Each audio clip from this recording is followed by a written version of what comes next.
Life seemingly does not wish to waste success on the unprepared. Life says, why waste a fortune on this person? They're not prepared to do the right things with it. They're not prepared to use it wisely. If a fortune was bestowed upon this unprepared person, it would probably be wasted. The people that could have been touched won't be touched. What could have been done won't be done because this fortune will have been wasted on the unprepared person.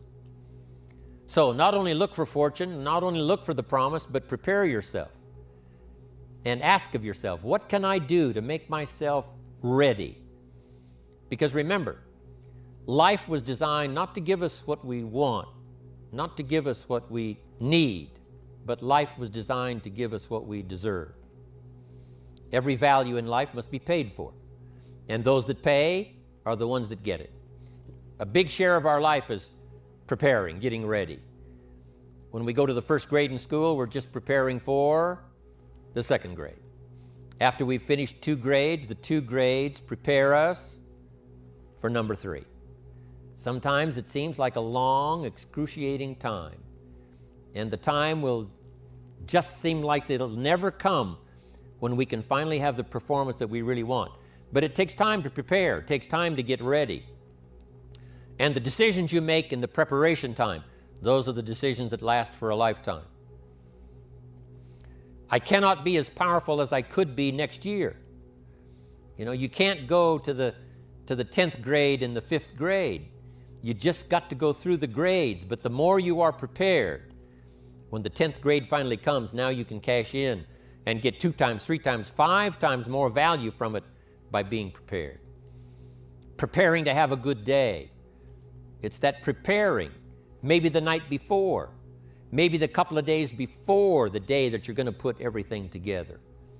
The preparation for a meeting means that you've taken it serious. The preparation for doing a workshop means you're serious about the workshop. You want to make the best contribution. That kind of preparation is important. But here's preparation that's very vital, and that is to prepare yourself for success. It says, those that give, receive. Someone says, I wish to receive, I wish to receive. You don't have to concentrate on receiving.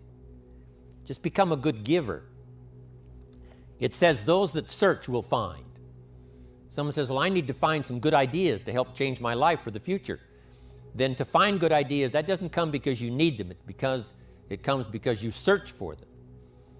If you want good ideas, you got to go after them. You got to go to the class, you got to go to the workshop, you got to go to the training, go to the book, right? You got to go to the journal, right? Go where good ideas are being taught, go searching, go looking, because good ideas are not going to be wasted on those that are not seeking, searching, well prepared. Prepare yourself to be ready for fortune when it comes, to be ready for challenge when it comes, to be ready for opportunity when it comes. Opportunity comes along and passes by the person that is not well prepared. I want to prepare myself this year for next year. Yes, I wish to be effective this year, but I'm also thinking of ways, how could I be better? How could my ideas be more powerful? How could they be sharper, more clear? How could I reach some people next year that I perhaps can't reach this year? I haven't reached deep enough into my own soul to affect some people. Some people just pass by and say, hey, what a good speech. But how could I make it stronger than that, deeper than that, more powerful than that?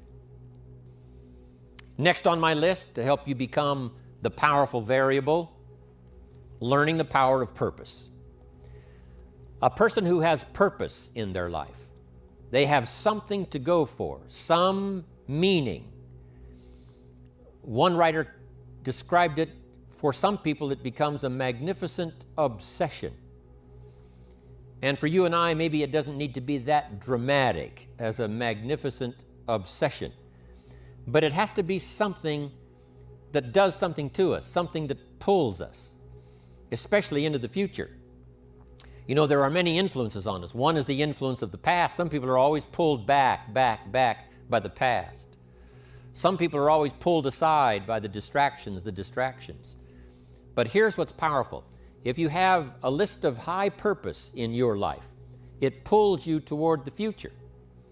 And the more powerful the purpose is, the stronger it pulls. And here's the other great advantage if you have purpose for the future. It pulls you through all kinds of challenges and all kinds of difficulties. If you don't have these strong purposes for the future, it's easy to get swallowed by a bad day. It's easy to be almost annihilated by a poor month. And it's easy sometimes to almost disappear beneath the waves of a year that goes backwards if you don't have something to pull you beyond that year.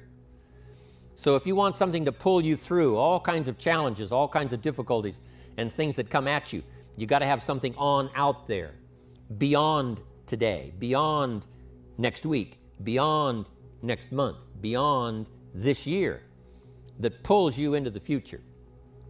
And the clearer it is, the stronger it pulls. The more dynamic it is, the more it affects your life, your spirit, your heart, your soul. It also creates imagination. It gets your mind working on how to achieve that purpose. And if your mind will work, and if your heart works, and if your spirit works, and if you have good input, like good ideas, I'm telling you, there isn't anything you can't accomplish. So that's one of the great powers that'll make a variable of you, and that is purpose. Now here's another one. The next word is character.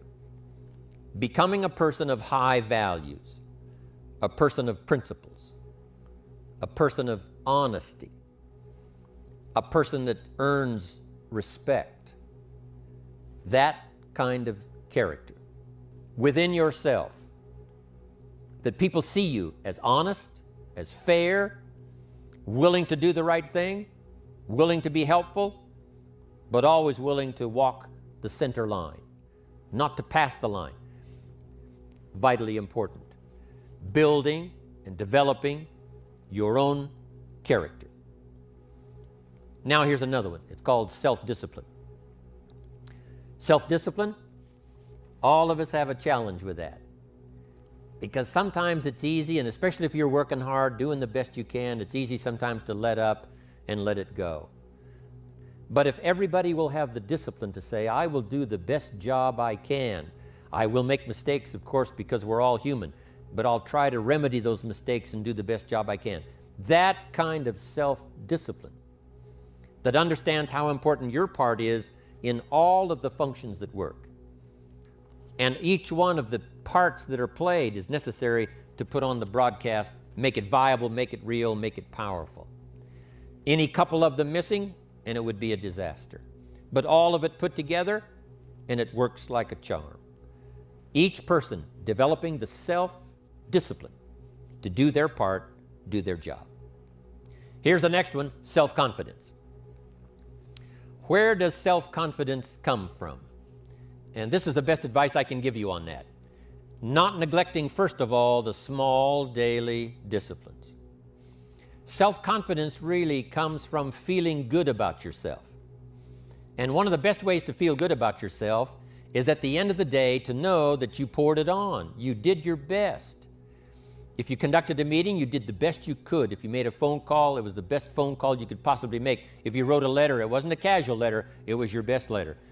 At the end of those kind of days, when you feel good about yourself, self-confidence starts to rise. You know that if you can have this kind of a good day, you can have another one the next day, and those days become the weeks become the months, and the month becomes a powerful year. Self-confidence means willingness to do whatever it takes to achieve. Some people say, well, I'll do it for a little while and see what happens. You know, I'll try a couple of things. If that doesn't work, I'm out of here. And all of us know that that kind of person doesn't have much of a future. But if you're willing to do whatever it takes, if I have to learn a couple of things, I will learn those things. If I got to learn 5 or 6 things, I'll learn all 6. If I have to take an extra class, I'll take an extra class. If I've got to read the books, I'll read the books. If I have to consult with people who know more than I know, I will do the necessary consulting. Whatever it takes, I will do. That starts to develop unbelievable self-confidence. Self-confidence also comes from the ability to rise above your circumstances, to rise above what happens, the petty little things, the discouraging things that would sink everyone else's ship except yours, that would cause someone else to quit early in the day, but you keep going. That kind of willingness to overcome all circumstances, whether it's the little challenges or the big challenges. If you're willing to do that, I promise you, This kind of power will work for you, and in you, the variable, it'll make a difference. Self-confidence comes from the lack of neglect. If you will not neglect to do the small daily disciplines, that's where self-confidence comes from. Part of good health is self-confidence. I know I'm going to be healthy. I eat the apple a day. I walk around the block. I do the jogging on the beach. At the end of the day, when you've really poured it on and you've done all the stuff, self-confidence grows. That self-confidence affects your health. It affects your future. It affects your psyche. So this is true. One of the great powers is self-confidence. Now here's the next one. There's great power in self-reliance. Self-reliance means you simply look mostly to yourself. It would be nice if someone just gave you this, gave you this, gave you this. It would be nice if everyone did their job exactly as they're supposed to do it. But here's what you've got to do. Primarily rely on yourself. Primarily say, I'm the person responsible.